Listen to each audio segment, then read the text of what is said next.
propose, c'est, j'essaierai de te répondre bien sûr, mais d'abord de laisser la parole à qui veut la prendre dans la salle. Youk. Ce sont très intéressants. J'ai des choses à dire. Premièrement, c'est une question à Aster.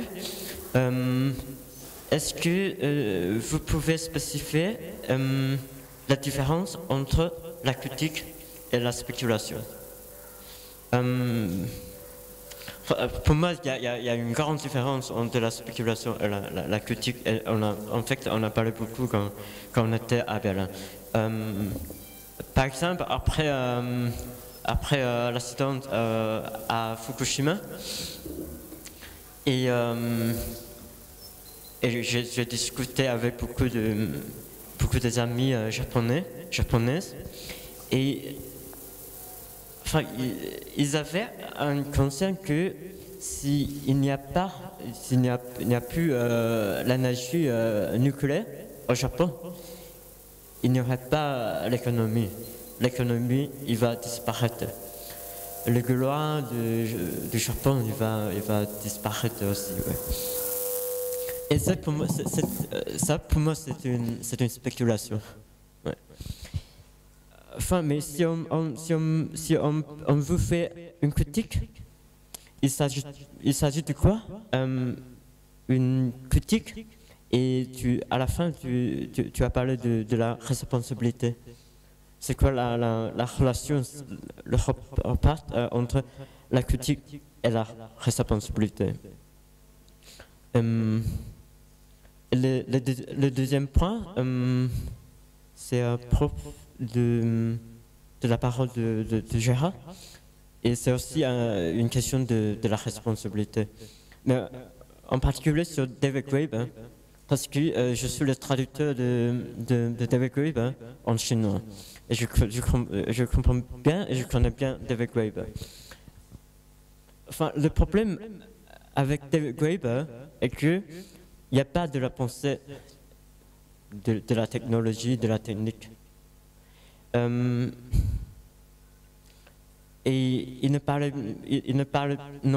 pas non plus de la philosophie, parce qu'il n'aime pas la philosophie. Mais quand même, on peut trouver un lignage de la technique dans la pensée de David Graeber.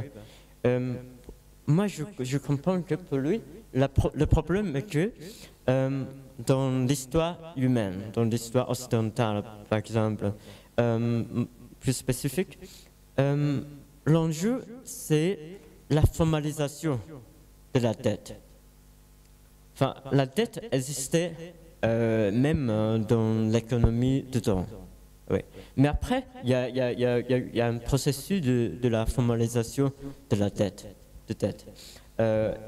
Et bien, en fait, Bernard, il a parlé avant, il y a plusieurs années, de l'économie à Mésopotamie. En fait, c'est le premier système comptable. Enfin, c'est aussi la technique. On a utilisé les Sumériens, ils ont utilisé les plaques de d'argile pour faire le compte. Et ça, c'est le premier système comptable. Et après,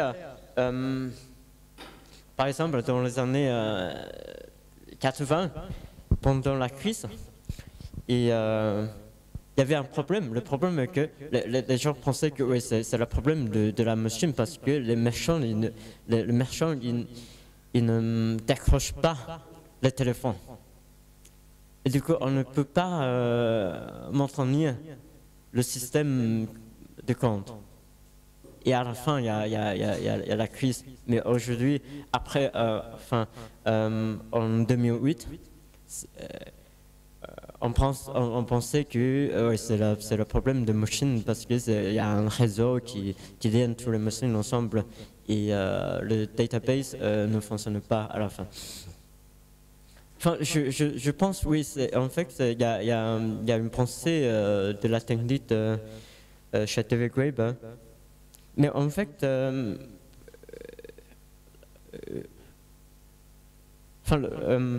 y a un penseur japonais Koji Karatani, lui, il vient de publier un livre, il s'appelle la structure de l'histoire du monde.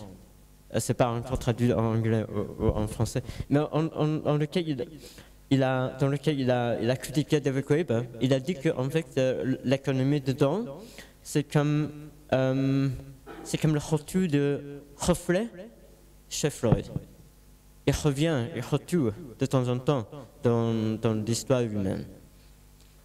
Enfin, la question est que comment on peut faire une traduction de cette catégorie de l'économie dedans dans un système technologique, technique aujourd'hui. Et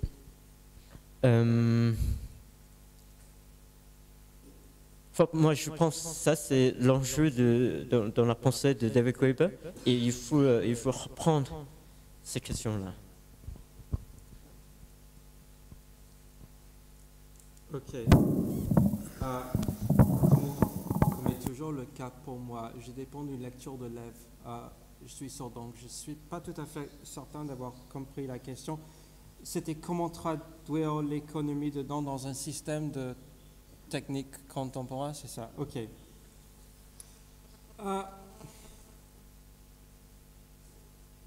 La manière de laquelle Bernard l'a fait me paraît plus intéressant comme point de départ. C'est-à-dire que pour lui, le don n'existe pas, le don ne s'échange pas simplement entre les sujets, ça serait question de transindividuation plutôt que d'individuation. Mais il commence et le processus de symbolisation, soit avec Donald Winnicott, soit avec l'étape de miroir de Jacques Lacan avec le maïeutique de soi. Le processus de symbolisation est le processus d'échange de dons.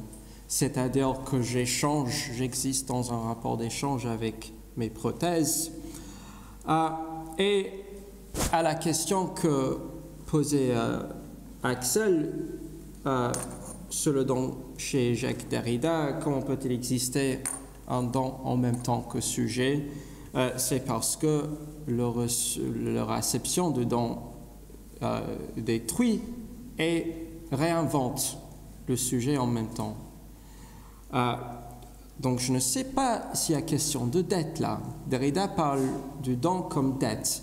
Je suis endetté ou j'impose en dette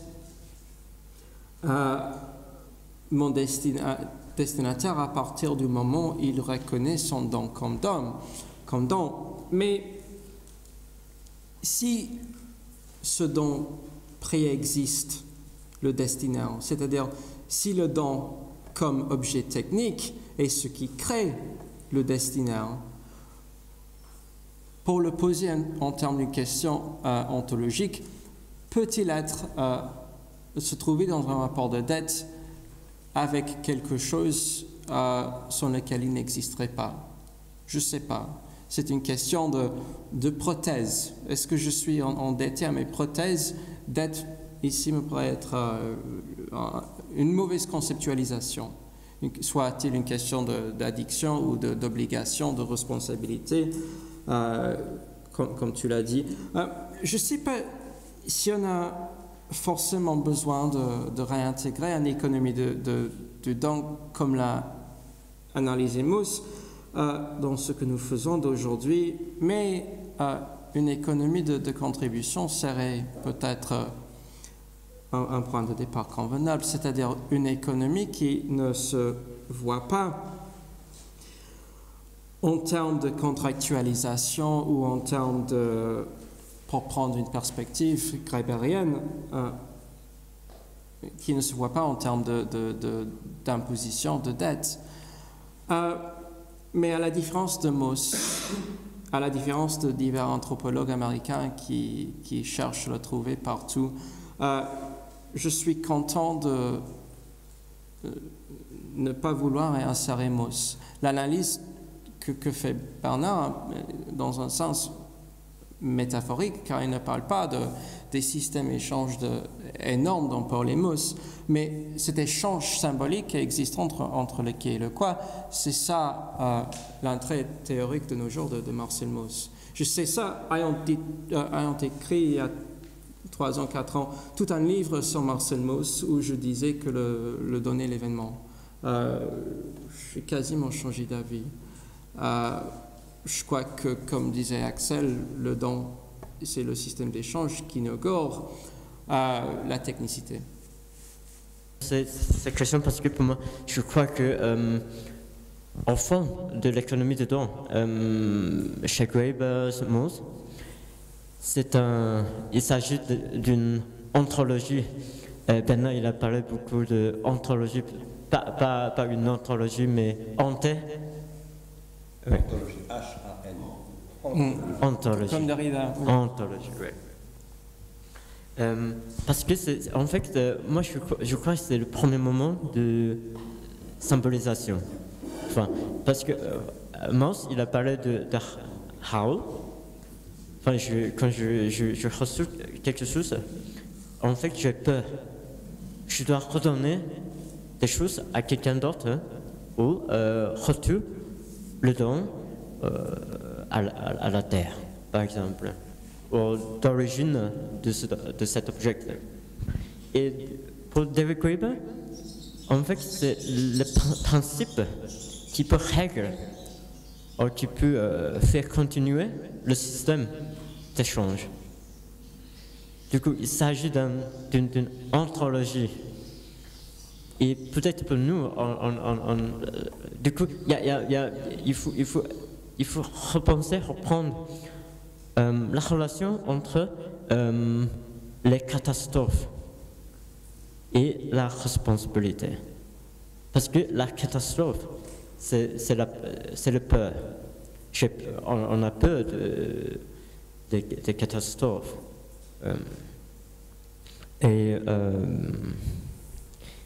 Oui,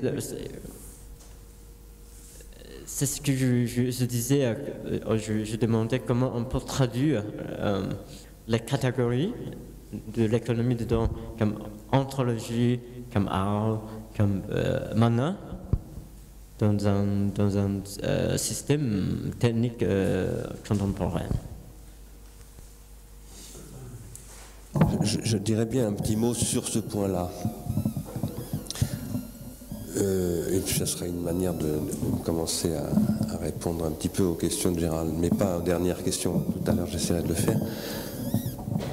Moi, alors d'abord, ce que je voudrais dire, c'est que je suis très très d'accord avec ce que tu as dit, la critique du discours de la dette, l'idéologie de la dette. D'ailleurs, nous avons eu une discussion au sein d'Arsenius Release avec Arnaud et d'autres, lorsque Mauricio Lazzarato a publié le livre qui s'appelle L'homme endetté, dont je considère que c'est un très très bon livre, mais en même temps, c'est un livre qui me posait un problème, parce qu'il accrédite, si je puis dire, le problème de la dette. Alors que moi, je pense qu'il n'y a pas de problème de la dette aujourd'hui. Il y a, comme tu l'as dit, une idéologie de la dette. Maintenant, la question de la dette ne peut pas être posée si on ne pose pas le problème du crédit, c'est-à-dire de la croyance, qui est une autre question que pose aussi Nietzsche. Ce que j'avais dit dans un papier, je ne sais plus très bien où, c'est que le problème de la dette se pose à partir du moment où on ne croit plus au débiteur. Voilà. Et où le débiteur lui-même ne croit plus à son créancier, c'est-à-dire où le système détruit le crédit au sens de la croyance. Et je pense que c'est ça la question fondamentale, et je regrettais que Lazzarato ne pose pas cette question. Parce que si on ne pose pas cette question, on ne fait que accréditer le problème de la dette, et donc inciter à un sacrifice, etc. etc.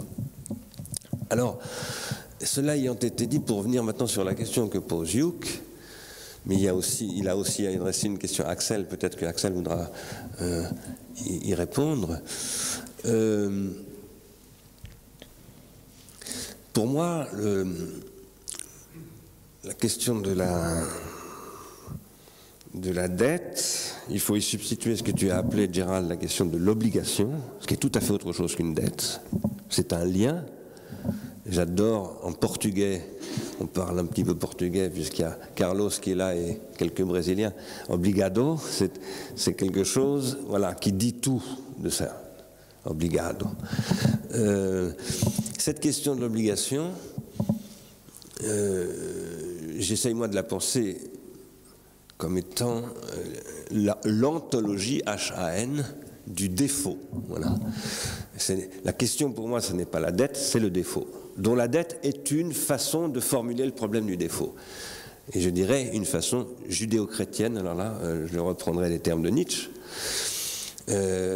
tout en posant quand Freud lui-même, qui ne parle pas de dette, reformule ça en termes de culpabilité et qu'il en fait une structure élémentaire ou primordiale de l'appareil psychique, je pense qu'il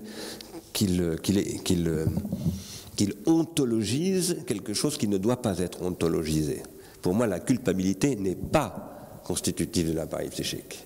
C'est une forme historique occidentale. Et par exemple, quand je vais en Asie, je ne manque jamais les occasions d'interroger les amis asiatiques que je rencontre, je l'ai fait beaucoup au Japon, sur l'inexistence de la culpabilité. Et en revanche, au Japon en tout cas, parce que la Chine je ne connais pas, mais le Japon je connais un peu, l'existence des fantômes. C'est-à-dire que le Japon, la culture japonaise de l'anthologie, c'est vraiment une culture des fantômes. Mais la culpabilité, ça ne veut rien dire. C'est quelque chose qui n'a pas de sens. Et ça, je pense que c'est fondamental, c'est une question fondamentale qu'il faut poser à la psychanalyse, aussi à Freud et à Lacan, par rapport aux questions que tu posais, et sur lesquelles j'essaierai de revenir tout à l'heure. Maintenant, et pour conclure là-dessus, ce que je crois, c'est qu'il faut reprendre toutes ces questions avec Simondon au titre. Alors Simondon, qui par ailleurs, à mon avis, ne comprend à peu près rien à la psychanalyse, et ça ne l'empêche pas d'être un très grand penseur, mais Simondon au titre de ce qu'il décrit comme étant le problème du déphasage. Le défaut, la dette, la culpabilité, l'obligation, le don et le contre-don, tous ces éléments de circularité, puisque en fait ce sont des éléments de circularité, sont en fait des éléments, des occurrences, des formes historiques, des façons de qualifier ce que Simondon appelle le déphasage, qui est le cœur de tout processus d'individuation. Et je pense qu'il faut reprendre, et là j'essaye de répondre à Youk aussi, il faut reprendre toutes ces questions-là, dans ces termes-là, du point de vue d'une technologie, du point de vue d'une inscription dans un espace technologique de ces différentes figures. Voilà. Et une critique de l'idéologie, et là je pense qu'il faudra qu'on revienne à la question de Terence Black sur l'idéologie d'ailleurs, en passant. Une critique de l'idéologie, c'est ce qui doit réinstancier toutes ces formes-là qui sont des idéologèmes, des productions de l'idéologie, dans un discours de l'individuation telle qu'elle suppose le déphasage, sachant que personnellement je pose que au cœur du déphasage noétique, c'est-à-dire de l'individuation psychique collective, il y a le défaut, c'est-à-dire la prothèse, la prothéticité, le sacrifice comme défonctionnalisation et refonctionnalisation dont tu parlais, etc. Voilà ce que je voulais dire là-dessus. Je ne sais pas, est-ce que Axel veut répondre à la question sur la critique et la spéculation? C'est une question vraiment très importante. I'll try to answer both questions at the same time and then try to see if it makes sense with speculation and critique. I think that the way that I see it, I don't know if this fits in with the Fukushima example, but critique as a process of creating categories, right? So this would be categories that can also be then defended in some reasonable, logical manner. And the way, but in the paper I said that critique is, the critique that I suggested was towards a de-automizing of stereotypes or of categories you might say as well then. So this inscribes us in a circular pattern where critique always has to be followed by critique, which is yes, it's kind of an ecology of critique that will grow. But and I think that this engagement with the categories and de-automizing and creating new categories is also related to responsibility in the sense of answerability in a dialogue, in the Bakhtinian sense, that to engage with what is being critiqued, so to speak, and in a pharmacological manner of trying to turn, or trying to shift the positions to see where a certain conjecture is taking place, or in relationship to the debt, for example, that I was trying to place in relationship to the debt and the gift, to place the debt on the side of the giver and not of the receiver, for example. It was a new attempt of a category. So that's my short answer to that. Le rapport entre le sacrifice et la responsabilité, c'est-à-dire l'obligation, et il faut le repenser à partir de la décision, comme l'a décrit Jacques Derrida. Car la décision pour Derrida est sacrificielle. Chaque fois que je prends une décision, je mets à mort toutes les autres possibilités que je ne peux pas réaliser. Donc, c'est ce sacrifice ou cette décision sacrificielle qui donne lieu au spectre qui nous hante. Donc, les spectres ne préexistent pas les décisions sacrificielles. Et donc, c'est le sacrifice qui ne crée non pas seulement les spectres, mais les promesses. Alors, et c'est la promesse pour Derrida qui est notre manière de faire hommage, de nous responsabiliser envers nos spectres sacrifiés. Donc, le retour, la hantise est toujours le résultat d'un sacrifice. Je dirais dans ce cadre que l'humain, comme le nous montre Bernard, n'est qu'une promesse. Alors, il n'y a que des humains, mais l'humain ou l'humanité est une promesse qui se réinscrit à travers nos sacrifices de la physiologie, nos sacrifices, c'est-à-dire les refonctionnalisations, les défonctionnalisations de nos physiologies animales. Donc ça serait pour moi le rapport entre le sacrifice et la hantise. Donc il y a toujours absolument un place pour ce dont tu parlais.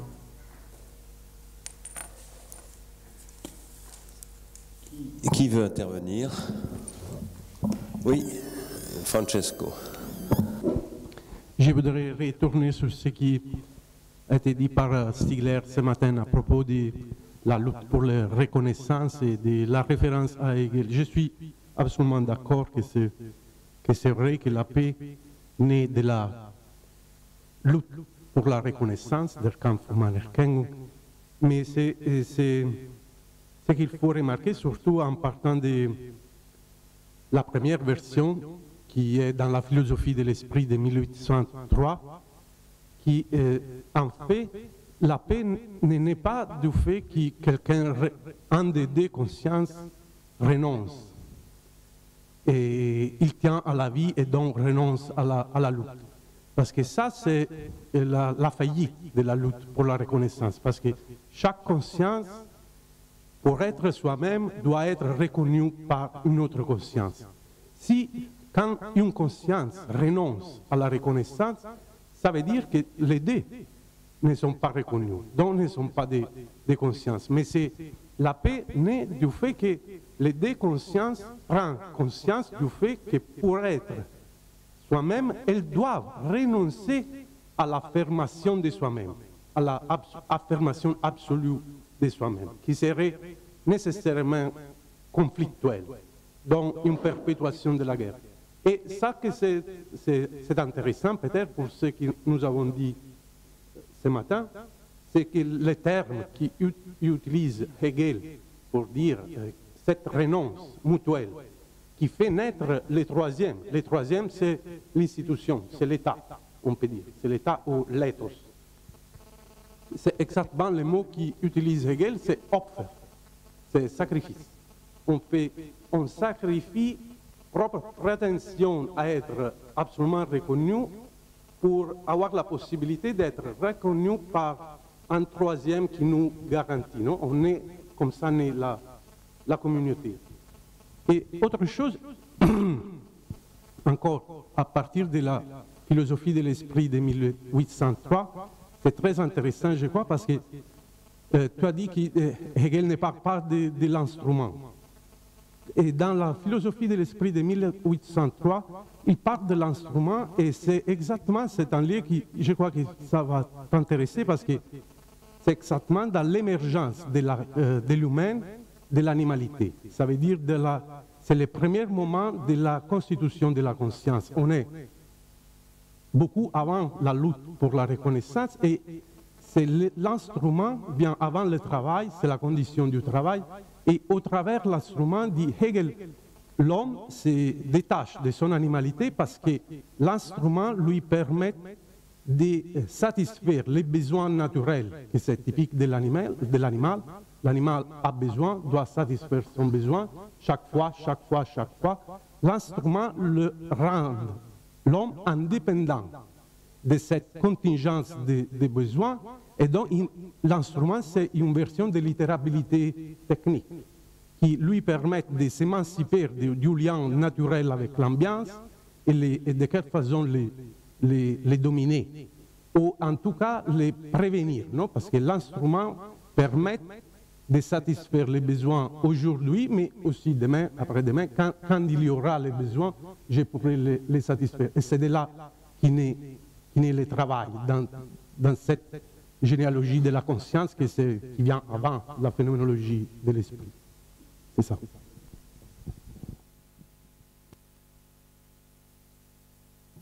Merci Francesco pour ces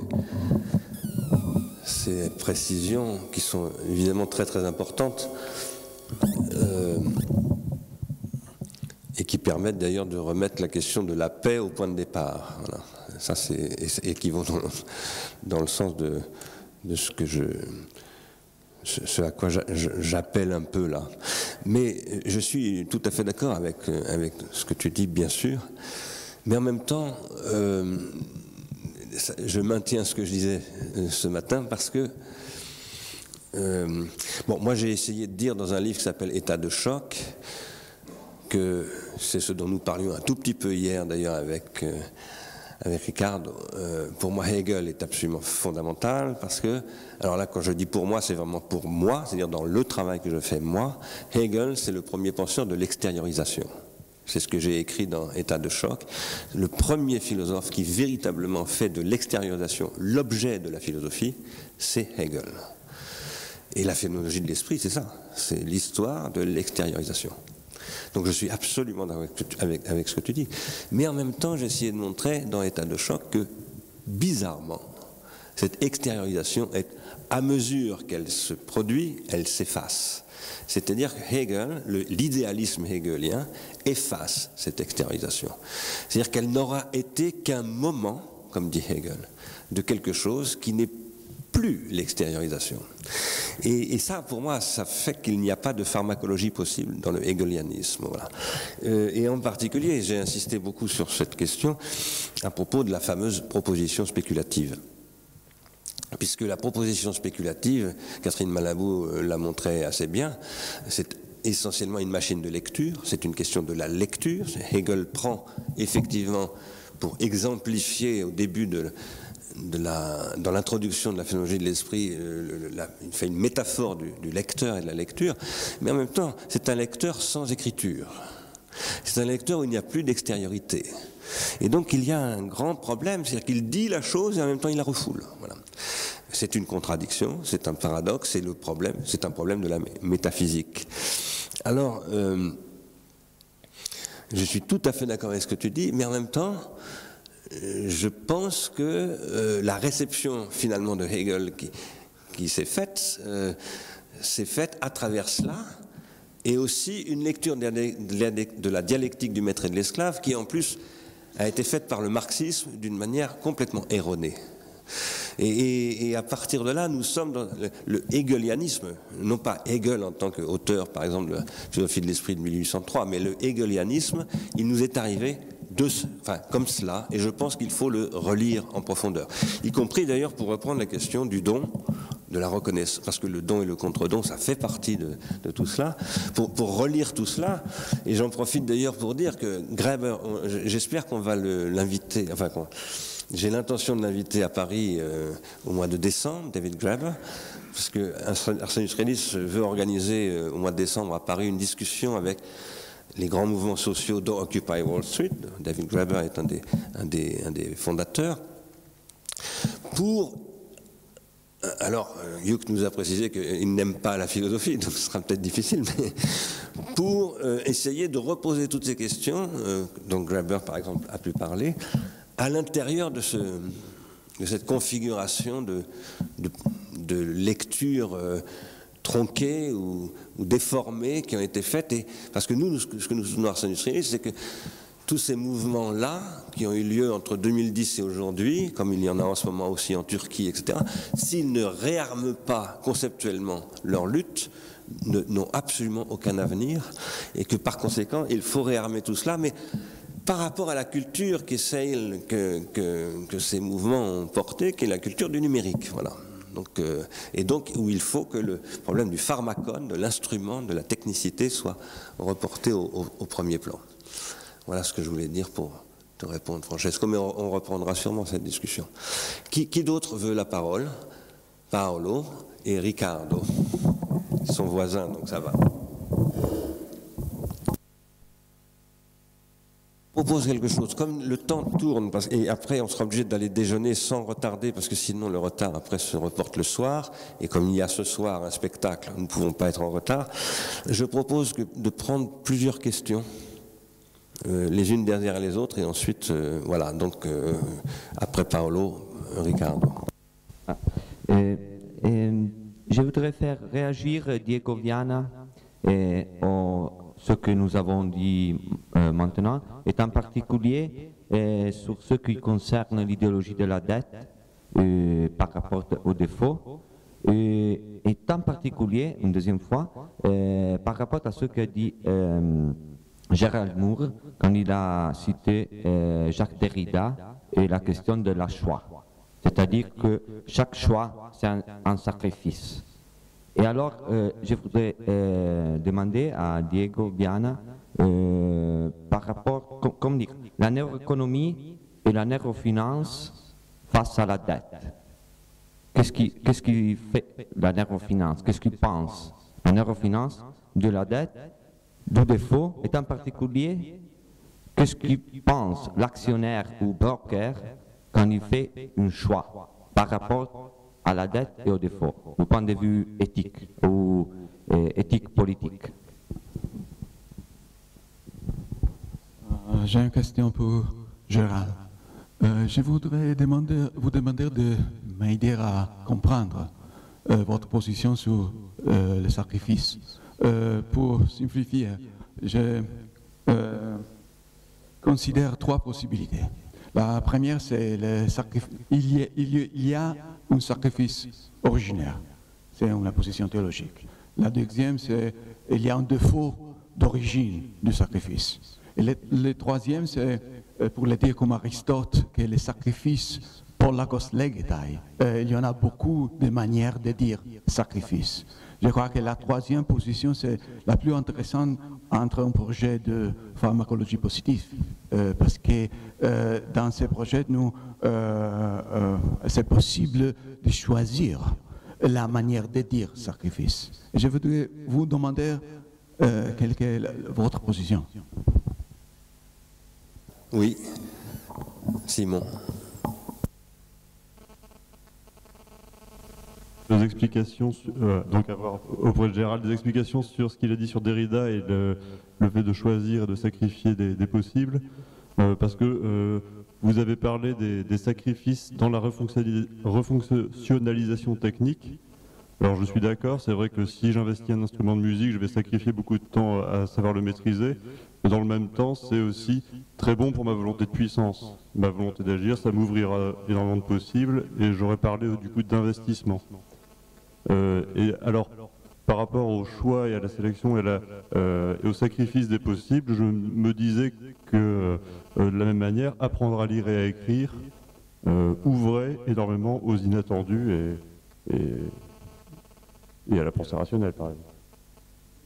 Et à la pensée rationnelle, j'ai du mal à comprendre comment on peut limiter des possibles.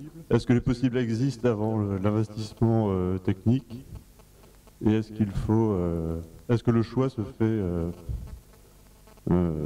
par la décision, ou est-ce que le choix se fait par l'apprentissage technologique?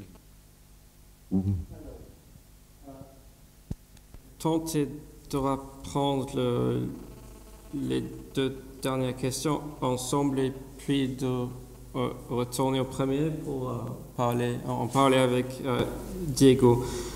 Je ne savais pas que ce dont vous nous avez dit là sur ce que dit Aristote sur le sacrifice, c'était ce que dit Aristote sur le sacrifice ou plutôt une perspective aristotélicienne sur la possibilité de varier le nom de sacrifice. C'est une façon de parler comme Aristote parle de l'être. Ok. Voilà, façon de. Ok. Alors, avant de répondre à ça, donc je dirais que quand il s'agit d'Aristote, il est très intéressant que après ce que j'appelle la répression du sacrifice dans les pages du République de Platon, c'est Aristote qui en reparle.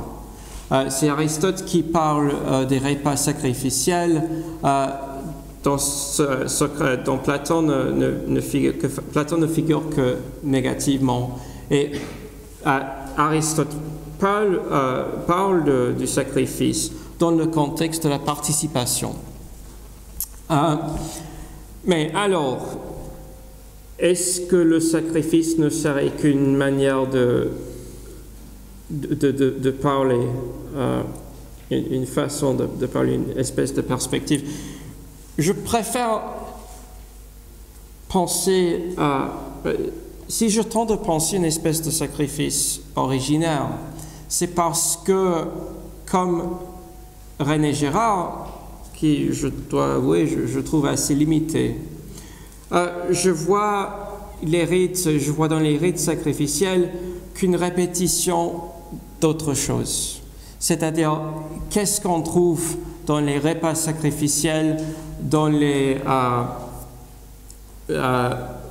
processus de sacralisation du couteau sacrificiel, qu'est-ce qu'on y trouve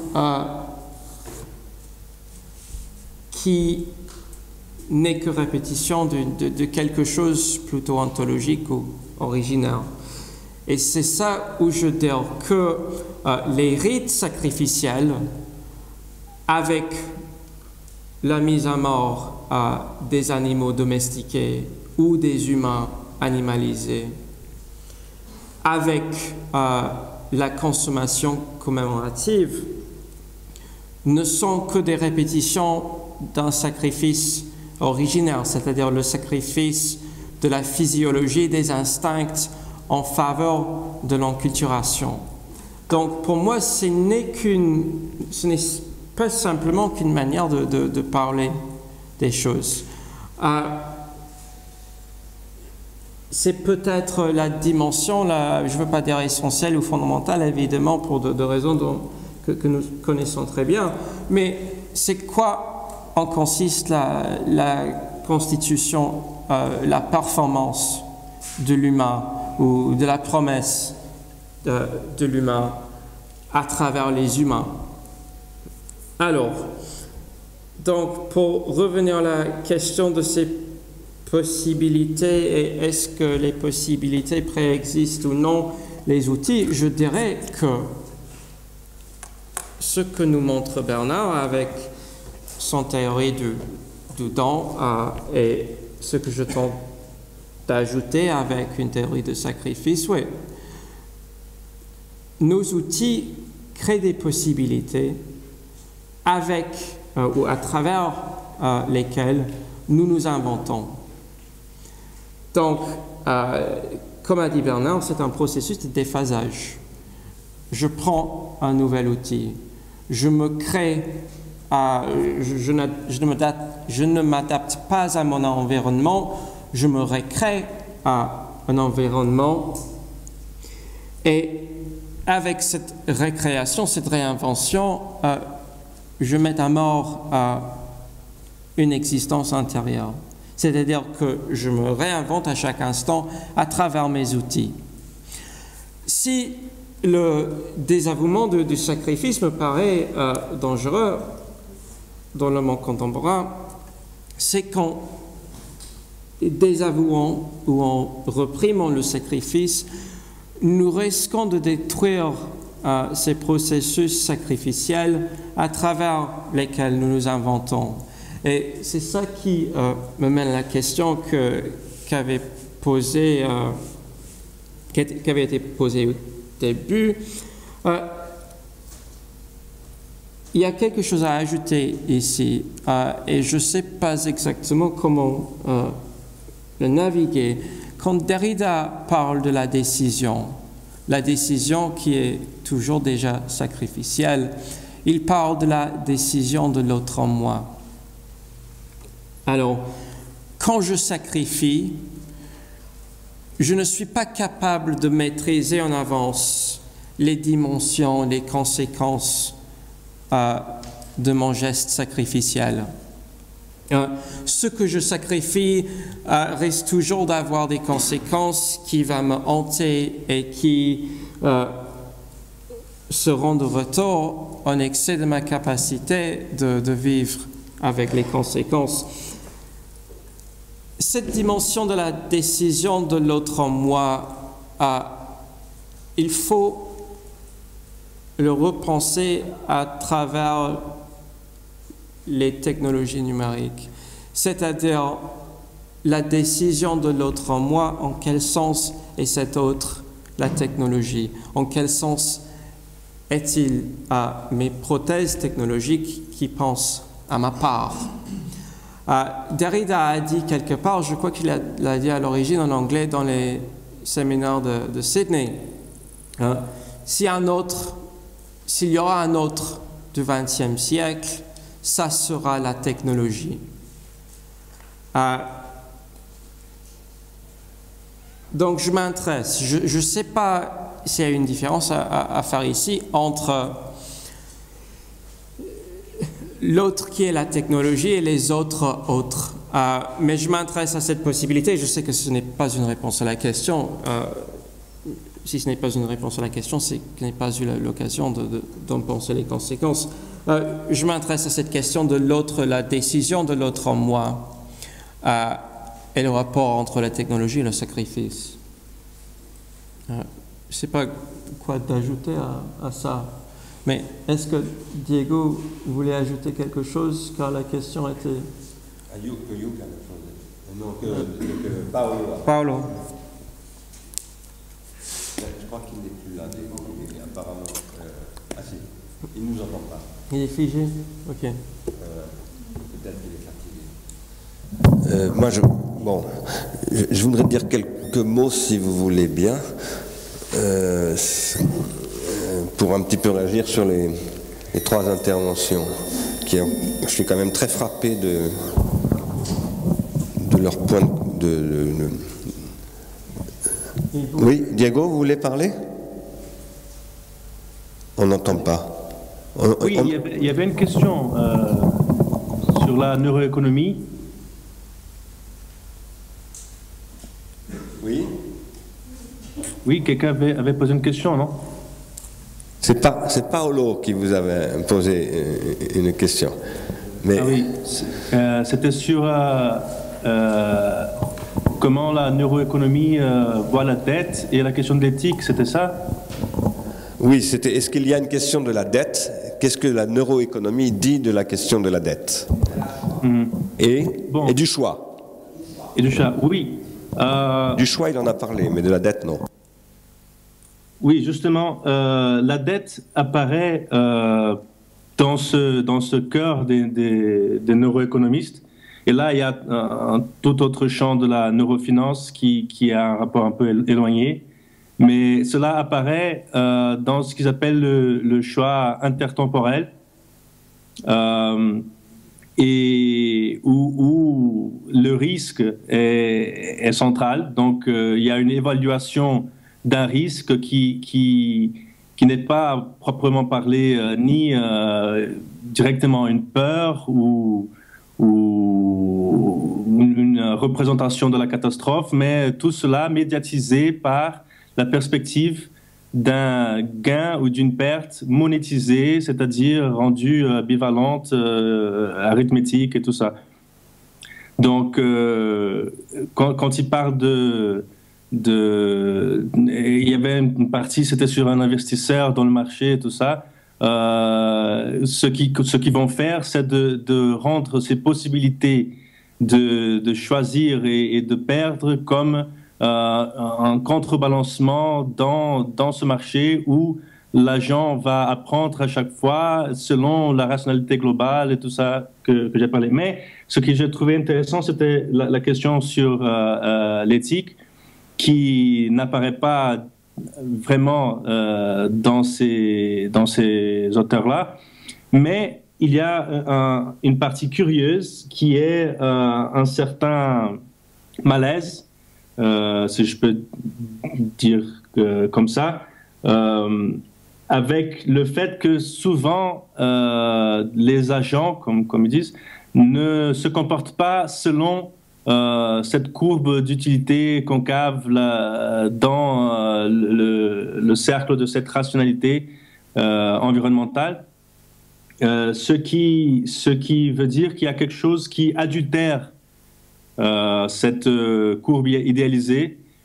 Et finalement, il y a une certaine branche qui a découvert dans l'oxytocine ce facteur d'adultération, à peu près comme d'autres avaient trouvé dans un état de faim ou des états extrêmes, quelque chose qui fait que les évaluations de risque changent complètement. Et donc, ils ont appelé l'oxytocine la molécule morale qui crée ce malaise, qui crée cette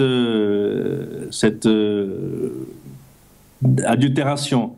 Ce qui est intéressant, si on pense bien, parce qu'il faut poser des autres variables qui génèrent des variations de la courbe pour pouvoir maintenir la courbe. C'est un peu une sorte de stratégie de sauver le phénomène.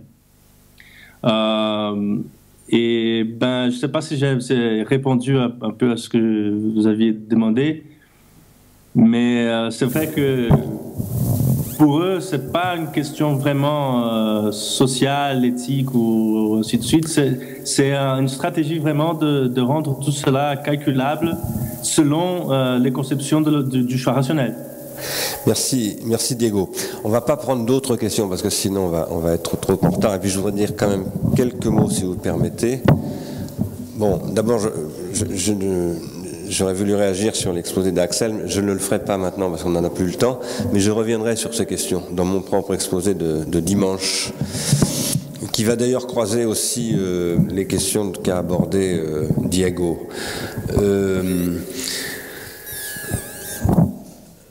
À savoir que l'an passé déjà j'avais parlé un petit peu de la neuroéconomie ici, très rapidement. J'ai plutôt parlé du neuromarketing, je n'avais pas vraiment parlé de la neuroéconomie. J'en ai parlé en revanche dans un livre, dans le bouquin qui s'appelle Pharmacologie du Front National, et j'avais essayé de montrer, mais je crois que c'est tout à fait congruent avec ce qu'a montré Diego tout à l'heure, que le cerveau tel que le décrivent les neuroéconomistes, c'est un cerveau sans désir, c'est-à-dire que c'est un cerveau ce n'est pas un cerveau clivé. Ce n'est pas un cerveau travaillé parce que Simonon appelle une dyade indéfinie. et il est en fait rabattu sur un fonctionnement, sur ses automatismes. C'est un cerveau qui n'a aucune capacité de désautomatisation. Voilà.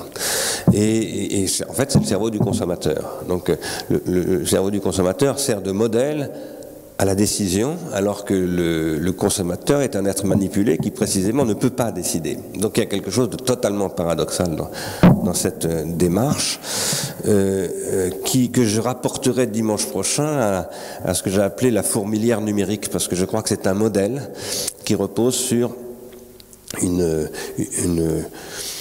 vous avez employé d'ailleurs, Diego, le nom d'agent. Ce sont des modèles qui viennent de la vie artificielle et qui reposent sur des théories de ce qu'on appelle en vie artificielle des systèmes multi-agents. J'essaierai de montrer dimanche, j'en avais parlé déjà de la misère symbolique, que le numérique c'est une production de traces qui peut être traitée par des systèmes comme ça, tout à fait comme les phéromones des fourmilières, et qui permet effectivement d'automatiser le fonctionnement dans un système homéostatique selon un modèle qui est ce que vous avez très très bien décrit, j'ai trouvé, Diego, extrêmement performatif au sens de Austin, c'est-à-dire que la théorie neuroéconomique est en fait une prise de pouvoir performatif par un prétendu savoir sur une situation où elle prétend imposer une rationalité. Elle définit des critères de rationalité, elle les impose à partir de là. Alors, voilà. Bon, moi, je reviendrai sur ces questions dans tous les cas dans mes interventions, enfin surtout dimanche prochain. À propos des questions, je voudrais quand même répondre aux questions que je vais pas y répondre, mais en tout cas commencer à dire comment j'accuse le coup des questions que m'a adressé Gérald. J'en profite d'ailleurs pour poursuivre sa réponse à la question de Simon. La défonctionnalisation et la refonctionnalisation, moi j'ai essayé de théoriser ça en m'appuyant sur Freud d'ailleurs, parce que Freud, dans une lettre dont je reparlerai aussi dimanche, une lettre que je considère extrêmement importante avec Fliss, et sur laquelle une problématique sur laquelle il revient dans Malaise dans la culture, qui est le sacrifice de l'odorat, on pourrait dire, qui n'est pas un sacrifice à proprement parler. Si le sacrifice est lié à une décision, évidemment, il n'y a jamais eu de décision de la part de l'être bipède de faire régresser la fonction de l'odorat dans son orientation. Ce n'est pas une décision, donc ça n'est pas un sacrifice, mais en revanche, on pourrait dire métaphoriquement que la vie a sacrifié une fonction, la fonction de l'odorat comme fonction d'orientation. Et je dis cela tout en rapportant cela à ce que dit Marianne Wolf au début de son livre Proust and the Squid, à propos de la question de sacrifier. Que devrons-nous sacrifier, dit-elle, puisqu'elle montre, en s'appuyant sur les analyses de Stanislas Dehaene, que le cerveau, que j'appelle moi organologique, c'est un cerveau qui reprend toujours des fonctions existantes et qui les détruit pour en produire de nouvelles avec, et donc qui sacrifie. Mais là aussi, c'est métaphorique. C'est métaphorique puisqu'il n'y a pas de décision qui soit prise à proprement parler. Il y a un processus de rééquilibrage fonctionnel, dirait André Leroi-Gourhan, qui consiste à créer de nouvelles liaisons organologiques et faire que, par exemple, la fonction de la main qui était motrice dans la patte devient fabricatrice et qu'il y a une défonctionnalisation, une refonctionnalisation. Donc, ça, c'est ce qui est à l'origine de l'hominisation selon Leroi-Gourhan, un certain Freud, etc. Mais c'est ce dont Marianne Wolf montre que c'est comme ça que fonctionne le cerveau d'une façon générale. Quand il acquiert quelque chose, quand il apprend quelque chose, il défonctionnalise quelque chose qu'il avait déjà, une motricité dont il disposait déjà, il la refonctionnalise.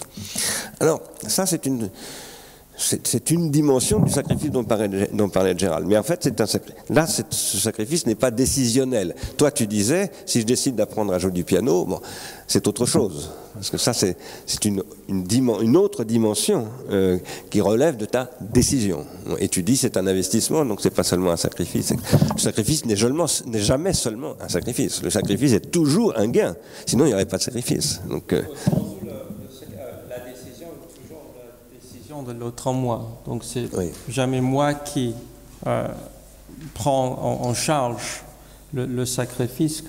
Je dirais qu'on passe peut-être dans un sens plutôt métaphorique que plutôt non métaphorique. Évidemment, il y a des choix que nous prenons pour nous-mêmes, pas peut-être le choix de sacrifier l'odorat, qui n'est pas un sacrifice dans un sens autre que métaphorique, mais par exemple les sacrifices de la possibilité de me coucher avec n'importe qui dans le passage de la sauvagerie envers la culture. Donc je dirais qu'on passe peut-être des métaphores au sacrifice plus, je ne veux pas dire égoïste, mais... Égotique. Égotique. Ouais. Alors, précisément, ça, c'est un petit peu ce que voulait dire Ricardo aussi, je pense. Puisque tu as parlé de 3 formes de sacrifice, bon, il fallait distinguer 3 formes de sacrifice. L'un qui est lié à la dette, et en effet, moi je ne reprends pas à mon compte le discours de la dette. En même temps, je dirais quand même que sur Nietzsche, ce discours de la dette, c'est un discours sur le christianisme, le judéo-christianisme, qui sert d'introduction de la question de la mnémotechnique. Donc c'est un discours qui m'intéresse énormément, parce que derrière ce discours sur la dette, ce qu'il y a comme enjeu, c'est l'inscription. C'est-à-dire comment j'inscris la mémoire d'une dette, d'un défaut, voilà. Alors ça, il ne faut pas le sacrifier, par contre. Il faut pas l'éliminer, parce que c'est ça qui est, à mon avis, le plus important dans la philosophie de Nietzsche. Bon, ensuite, il y avait le sacrifice tel qu'on vient d'en parler, plutôt au début d'ailleurs, le sacrifice comme défonctionnalisation, et puis le sacrifice comme surmoi pervers. Enfin, j'ai noté ça comme, c'était pas ton expression exactement, mais... Alors, je voudrais parler de cela, parce que là, tu m'as posé une question précisément. Il y a des formes régressives du sacrifice. C'est-à-dire qu'il y a des formes pseudo-sacrificielles du sacrifice. Je dirais des formes mimétiques du sacrifice. C'est ce sur quoi insiste énormément Girard, d'ailleurs. C'est pour ça que Girard, comme toi, ne m'intéresse pas beaucoup, ne me convainc pas beaucoup. Parce qu'il rapporte le sacrifice essentiellement à cette dimension qui est, à mon avis, la moins intéressante. Et qui est en fait une forme, à la limite, non sacrificielle du sacrifice. C'est-à-dire, à la limite, purement, que j'appellerais... c'est la forme du bouc émissaire, c'est-à-dire c'est le pharmakos. Hein, c'est le sacrifice en tant que comportement régressif qui fait payer, en fait, à un autre ce que je subis, voilà, d'une manière ou d'une autre. Et on peut, dans ce cas-là, s'auto-bouc émissariser, si je puis dire. C'est-à-dire qu'on peut soi-même se faire subir, alors par masochisme, par toutes sortes de formes de perversion, par idéologie aussi, se faire subir à soi-même ces formes régressives du sacrifice. Et ça, c'est ce que je crois que l'idéologie de la dette fait en ce moment. C'est-à-dire qu'elle exploite de toute façon le pharmakos dans toutes ses dimensions, le bouc émissaire revient de partout, comme à chaque fois qu'on est dans des crises de ce type-là, hein, malheureusement. Et évidemment, on se l'applique à soi-même. Voilà. Et l'idéologie exploite cela. L'idéologie qui ne le fait, à mon avis, pas du tout de manière délibérée, mais de manière intuitive, extrêmement intuitive. Cela étant dit, bon, sur la jouissance lacanienne, je ne répondrai pas. Je ne répondrai pas pour la raison que j'ai déjà donnée, c'est que je n'y comprends rien. Non pas à Lacan simplement, mais y compris à mon rapport à la jouissance. Voilà. Je suis dépassé par ce sujet. Je vois d'ailleurs Laetitia qui sourit, et je crois que c'est un sujet de ses films. Bon. Donc, voilà. Mais je suis littéralement dépassé par cela. Même j'ai un discours là-dessus, mais je ne l'ai jamais tenu parce qu'il ne me satisfait pas du tout et qu'il ne fait que témoigner, auto-témoigner du dépassement. Je suis débordé par le sujet de la jouissance. Maintenant, je pense qu'il faut absolument poser cette question. Donc, et j'espère qu'un jour, j'arriverai à m'y attaquer et à lire d'abord les textes de Lacan où il en est question de manière très systématique, ce que je n'ai pas encore fait. Mais enfin, donc je ne répondrai pas sur ce sujet-là. En revanche, je voudrais revenir sur la question du sacrifice un peu plus sérieusement. En fait, pour moi, la question du sacrifice est fondamentale. Ça, tu l'as bien compris. elle est absolument fondamentale. Je pense qu'une vie noétique est une vie sacrificielle. Voilà. Le sacrifice est définitoire du noétique. Du noétique sans sacrifice, ça ne peut pas exister. Mais ce que j'appelle ici sacrifice, c'est ce qui est capable d'infinitiser un objet. Et donc, pour moi, penser le sacrifice, c'est penser le désir. Et c'est penser le désir essentiellement comme la capacité que la vie a, la vie en tant qu'elle est technicisée, à produire de la consistance. Et donc à projeter un plan, ce que c'est vraiment ça que je partage le plus avec Gilles Deleuze, que lui appelle un plan de consistance. Ça n'est jamais, je l'ai déjà dit, mais je le répète, ça n'est pas du tout en partant de Deleuze que j'ai employé cette terminologie, c'est en partant d'une traduction d'un texte de Heidegger qui s'appelle Sein und Zeit, puisque c'est en partant de la traduction par étant subsistant, qu'en fait en français de Valens et j'arrive plus à trouver le nom de l'autre traducteur, que j'ai construit subsistant, existant et existant consistant. Et puis ensuite j'ai trouvé ça chez Deleuze aussi. Mais en tout cas, pour moi, la capacité sacrificielle, c'est la capacité à projeter de la consistance. Et c'est évidemment très très important parce que depuis le 19e siècle, l'anthropologie, qui en fait s'est constituée sur la base de la pensée du sacrifice, c'est avant tout en pensant le sacrifice que l'anthropologie se constitue comme anthropologie au XIXe siècle. C'est un discours sur le sacrifice, l'anthropologie. Eh bien, qu'est-ce que fait l'anthropologie? C'est qu'elle pose que le sacrifice est primordial. C'est-à-dire que pour qualifier l'hominisation, enfin, je dirais pas l'hominisation, mais l'anthropologisation, l'objet de l'anthropologie, ça commence avec les sacrifices de toutes sortes, voilà, qu'on trouve dans toutes les sociétés, quelles qu'elles soient. Et du coup, le problème de la consistance, on peut le désidéaliser au sens platonicien, c'est-à-dire qu'on peut sortir de la question de la consistance telle que la philosophie l'a posée, l'idéalité, l'esprit, et non pas les esprits, etc., l'un. Bon. Et on peut rapporter ça, on peut faire une archéologie précisément de la consistance platonicienne ou philosophique en la rapportant à la question du sacrifice. Pour moi, c'est comme ça que se pose la question du sacrifice, et ce que j'essaye de faire, c'est de penser cela avec Freud, mais généralement avec Freud, mais en m'écartant tout de suite de Freud, parce que je pense que Freud n'a pas vraiment abordé cette problématique. Et à ce moment-là, j'essaye de le faire passer par Winnicott et par des penseurs comme cela. Pourquoi? J'avais à une époque, dans un texte que j'ai jamais publié, mais j'y reviendrai peut-être un jour, commenté les analyses de Durkheim sur la religion et le sacré, et sur le sacrifice. Et où il est question de la place du couteau. On en avait parlé d'ailleurs tout à fait au début dans Pharmakon, du Magairos et de son couteau. Vernon a expliqué ça aussi, d'ailleurs je crois qu'on en avait parlé toi et moi. Vernon explique que le Magairos, c'est-à-dire le boucher sacrificateur dans la pratique sacrificielle des Grecs, plante son couteau dans la gorge du bœuf et jette le couteau au loin. C'est-à-dire que le couteau est en fait le véritable enjeu du sacrifice. Ça, c'est ce que, à mon avis, Vernon a dit des choses absolument cruciales là-dessus, mais c'est ce que, et ça renvoie à l'arme, à la question de l'arme dont je parlais ce matin, de l'organon comme instrument de destruction, c'est ce dont Freud ne dit absolument rien, ce qui est incompréhensible, parce que pour moi, tout le freudisme tend vers cela, mais on a l'impression qu'en même temps, il ne peut pas en parler, parce qu'il ne parle pas du pharmacone, en fait. Je suis malheureusement obligé de m'interrompre, de me retirer la parole pour me la redonner tout de suite pour vous dire qu'il est l'heure d'aller manger. Je remercie beaucoup Axel, Diego, qui s'est levé très tôt ou qui s'est couché très tard, je ne sais pas. Je voulais dire d'ailleurs des choses sur l'entropie et la négantropie.